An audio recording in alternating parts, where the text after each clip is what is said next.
let's talk about something so many of us feel, but we just kind of chalk it up to, well, getting older. It's that feeling of slowness, of weakness. But what if that's not the whole story? What if you could actually fight back? You know the feeling, right? You get to the bottom of a flight of stairs and just pause for a second, bracing yourself for the climb. Or how about getting out of your favorite armchair? Ever find yourself needing to use your hands to push off, to give yourself that little extra oomph to stand up? Maybe it's just a general feeling that your legs don't feel quite as steady, not as reliable as they once were. If any of this is sounding familiar, then you are absolutely in the right place. Because here's the thing. This isn't just old age happening to you. It's a very specific process, a kind of silent thief that steals your strength. And to really get what I mean, I want to tell you a quick story about a man named Alex. So, Alex. He's 74, and for a while he'd just accepted that he was slowing down. That's just what happens, right? Well, one completely ordinary morning, something tiny happened that showed him a really terrifying truth. It was so simple. He dropped a spoon. He bent down to pick it up, something he's done a million times. But this time, nothing. His legs just wouldn't push him back up. He was literally stuck there, gripping the counter with this cold panic washing over him. After a huge effort, he finally got himself standing again, and the first thought that popped into his head was, well, this is it. I'm just getting old. But that wasn't the real story at all. What was really happening to Alex actually has a name, and knowing this name is the first step to fighting back. It's called sarcopenia. Sarcopenia is so sneaky. It's not like an injury that hurts. It's the slow, quiet fading of your muscle. There's no pain, no alarm bells, it just happens, bit by bit, until one day you drop a spoon and realize you can't stand up. And check this out, it starts really slowly. After you turn 30, you might lose a few percent of your muscle each decade. No big deal.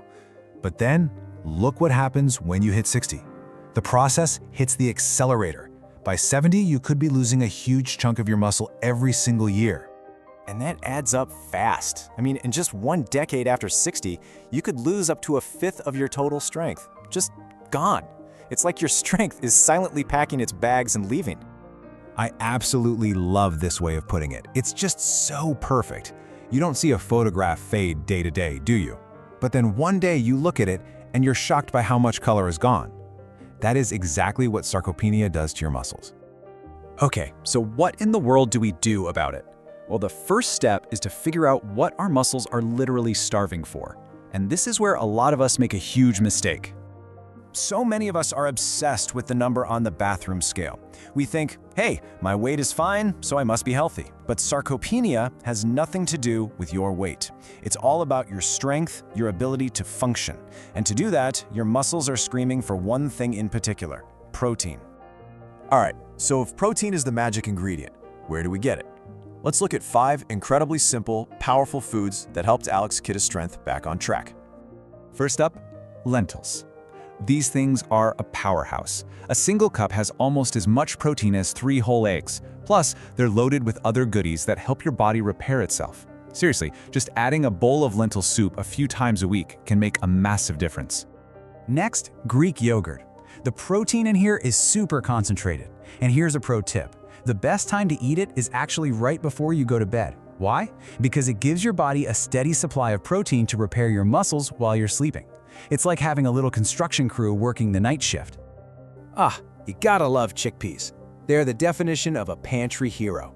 They're cheap, they last forever, and they are just packed with protein and magnesium, which is super important for helping your muscles work properly. Now, just like Greek yogurt, cottage cheese is another amazing nighttime snack. The reason is, it's full of something called casein protein. Think of it like a slow-release fuel capsule that feeds your muscles for hours and hours while you're asleep. And finally, for those times you're out and about, you can't beat almonds. Just a small handful gives you a nice little protein boost, plus healthy fats. Keeping a little baggie of these with you is probably one of the easiest ways to keep your muscles fueled up during the day. Okay, so protein provides the building blocks, the bricks, if you will. But you also need to give your body the signal to start building. You can eat all the protein in the world, but if you don't use your muscles, your body just says, well, I guess we don't need these, and lets them fade away. And look, this doesn't mean you need a fancy gym membership. We are talking so simple. A 10-minute walk every day, it doesn't even have to be fast. And 5 times a day, just stand up from your chair and then sit back down. That's it. This tiny little action is like sending a memo to your body that says, hey, we need these leg muscles, don't get rid of them. It's this 1-2 punch, the right food and a little bit of movement, that changed absolutely everything for Alex. And it can do the same for you. Just 2 months after he started making these tiny changes, this is what his grandson said to him on a walk. I mean, how amazing is that? He didn't do anything crazy. He just started feeding his muscles and using them a little bit each day. And this, right here, this was the big aha moment. Alex realized he wasn't just broken or fading away. He wasn't powerless. His muscles were just hungry, and he finally learned how to feed them. And please, hear this. It is never too late.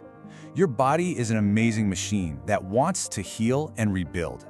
At 70, 80, even 90, you can get stronger. It's all about those small, consistent changes.